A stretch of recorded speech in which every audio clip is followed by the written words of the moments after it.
Eu tenho 55 anos e acompanho futebol há 47 anos, portanto, desde os 8 anos de idade que eu acompanho futebol. E sendo português como eu sou, veja bem, eu não sou de família portuguesa só, eu sou português. Eu nasci em Portugal, né? Eu me tornei vascaíno lá com 8 anos de idade.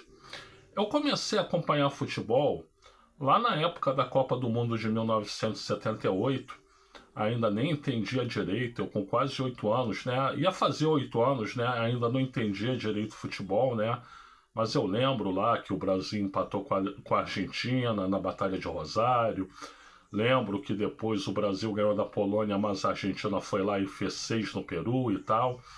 E logo depois da Copa do Mundo, eu já como vascaíno, eu acompanhei o meu Vascão ganhar de 3-1 do Corinthians pelo Campeonato Brasileiro e se classificar para as quartas de final do Campeonato Brasileiro. Depois eu vi o meu Vascão passar pelo Grêmio nas quartas de final, chegando às semifinais contra o Guarani de Campinas, né? E ali veio a minha primeira decepção no futebol, né? Porque no primeiro jogo em Campinas o Vasco perdeu por 2-0 e depois no jogo aqui no Maracanã, né, com uma grande atuação do Zenon e 2 gols do Zenon, o Vasco perdeu por 2-1 e foi eliminado nas semifinais. Logo depois veio o Campeonato Carioca, e no Campeonato Carioca aquela trágica história do gol do Rondinelli no final do jogo, né? O goleiro Leão pegando tudo, né? O Vasco ia ganhar o turno e com isso forçar uma final contra o próprio Flamengo, né? Que tinha vencido o primeiro turno, mas a cabeçada do Rondinelli não deu para o Leão pegar e perdemos de 1-0. Então minhas decepções começaram cedo, né? E depois eu tive que ver, como a gente fala carinhosamente, a mulambada, né? Ganhar tudo em cima da gente, né? Então eles ganharam em 78, aí depois ganharam em 79 nos 2 campeonatos. Aí em 80, quando eles ficaram fora, a gente perdeu a final para o Fluminense. Depois em 81 eles ganharam de novo, né? O tal do ladrilheiro, né? Então foi um começo difícil para mim. O Vasco foi denominado aí, em tom de deboche, de pentavice, né? Do Campeonato Carioca, né? Em 78, em 79 2 vezes, em 80 quando perdeu para o Fluminense e 81. Só que eu quero dizer o seguinte, o time do Flamengo, né, ou como a gente chama por aí, Império do Mal, ou Rabo de Seta também, Rabo de Seta é delicioso, né? Eles eram melhores do que a gente naquela época? Eram. Naquele momento, entre 1978 e 1983, eles sempre foram melhores que a gente, tecnicamente. Só que mesmo assim, eles não ganhavam fácil da gente, não.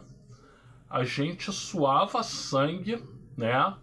A gente vendia caro, eles tinham que se esforçar muito para ganhar da gente, mas muito para ganhar da gente. Não era time frouxo, não era time covarde. Era time que jogava com alma, era time que jogava com raça. E isso dava orgulho do meu Vascão, né? E não só ao nível estadual, como ao nível nacional também. Em 78, como citado, fomos às semifinais. Em 79 fomos à final, só que perdemos a final para pro Internacional do Falcão, né? Que era muito melhor do que nós. Em 1980, nós fomos às quartas de final, um grupo pesado com o Atlético Mineiro, Vasco, Fluminense e São Paulo, né?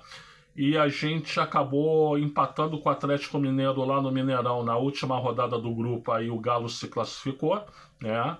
Foi fazer a semifinal contra o Internacional e depois contra o Flamengo. Em 81 também fomos às quartas de final, né? Contra a Ponte Preta. Em 82 é que a gente não foi tão bem, a gente caiu nas oitavas de final contra o Grêmio, né? E em 83, nas quartas de final, de novo pro Rabo de Seta, né? Mas era time bom em cima de time bom, montado, remontado, né? Grandes jogadores, Roberto Dinamite, um pouco depois o Giovani, né? O Jorge Mendonça jogou no Vasco, o Cláudio Adão jogou no Vasco, Eloy, Dirceuzinho. Eram times muito bons, e apesar de ter sido uma época que o Vasco quase nunca ganhava, eu sentia muito orgulho de ser vascaíno. Aliás, eu sinto orgulho de ser vascaíno até hoje, né? Mesmo sendo infelicitado há 25 anos, né? Desde que aquele senhor chamado Eurico Ângelo Miranda, o homem lá do charuto fedorento, infelicitou nosso Vasco, né? Inviabilizou nosso Vasco. O Vasco paga um preço alto até hoje, né? Mas lá nos primórdios, quando eu comecei a acompanhar, eu acompanhava com gosto o time do Vasco, porque sempre lutava até a última gota de sangue. Gente, eu sou o Luiz Felipe Chateaubriand, saudações vascaínas, muito obrigado a todos, viu, Ricardo Feltrin? A todos, a todas e a todos, e por gentileza, like aqui no vídeo, se inscreva no canal e compartilhe.